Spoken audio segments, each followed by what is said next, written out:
Good morning and welcome back to my channel. তো ভাবলাম আমি আজকে তোমাদের সাথে শেয়ার করি যে what I it in a day. তো প্রত্যেকদিন সেম তো থাকে না, তার মধ্যে আমি স্কুলেও থাকি, তো স্কুলে তো এই টাইমে খাওয়াও হয় না, মানে স্কুলের টিফিন আলাদা, খাওয়া দাওয়া আলাদা, কারণ সবাই একসাথে খাই, তো আলাদাই থাকে। যাই হোক, তো ভাবলাম যে আজকে আমি বাড়িতে যেহেতু আছি, আজকে আমি কি খাই সেটা তোমাদের সাথে শেয়ার করি। তো চলো সকালবেলা আমি কি খাই সেটা তোমাদের দেখাচ্ছি। আর এই যে আমার সকালবেলা মর্নিং টি না ওয়াটার, মানে আমি হচ্ছে গিয়ে চিয়া সিডসে জল খাই সকালবেলা।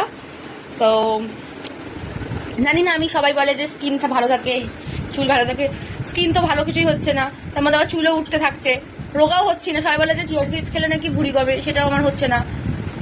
যাই হোক, রোজ খাই, খেয়ে দেখে তো অভ্যাস হয়ে গেছে, তো খাই। সেই কখন উঠেছিলাম, খাওয়ার সময় পাইনি। মাংসের দোকানে গেছিলাম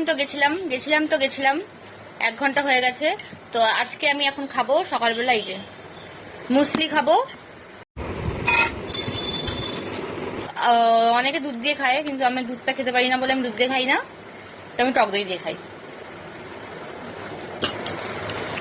আর তো টেস্টি লাগে। তো এখন হয়ে গেছে লাঞ্চ টাইম, আর এখন আমি যাবো লাঞ্চ করতে। তো আমি আজকে বানিয়েছিলাম ফ্রাইড রাইস, তার মধ্যে চিংড়িটা দিইনি, চিকেন আর ডিমটা দিয়েছি, কারণ আমি চিংড়ি মাছ খাই না। আর করেছিলাম চিকেন কষা। তো চলো টিফিন বলছি, লাঞ্চটা করি আর তোমাদের সাথে শেয়ার করি। এই হলো আজকে আমার লাঞ্চ, এটা চিকেন কষা আর এটা ফ্রাইড রাইস, যার মধ্যে এই যে চিকেন আছে, তারপরে এই যে ডিম আছে, আর ভেজিস তো আছেই। দুপুরবেলায় কি খেয়েছিলাম সেটা তো তোমাদের সাথে শেয়ার করেছিলাম। আর এখন সন্ধ্যা নেই, এখন 8:20 হয়ে গেছে, এখন কেউ খায় না। তো বিকেলবেলা এমনি নর্মালি কোনোদিন সেরকম খাওয়া হয় না, পড়ানো থাকে, সেরকম কিছু খাই না, বাট আজকে খাবো। সেটা হচ্ছে এই যে ভুট্টা। আমি এই নয়, বাপিকে কবে বলেছিলাম যে আমি খাবো ভুট্টা খাবো, মানে ইচ্ছে করছে। বাপি মাম্মাকে বললো যে আমার নাকি খাতে ইচ্ছে করছে, বাপি 3খানা নিয়ে এসছে। তো এনেছে কবে, 3-4 দিন হয়ে গেছে মনে হয়। খাওয়া হচ্ছে না, তো আজকে ভালো আমি একটু খেয়েই নিই। বড় শক্ত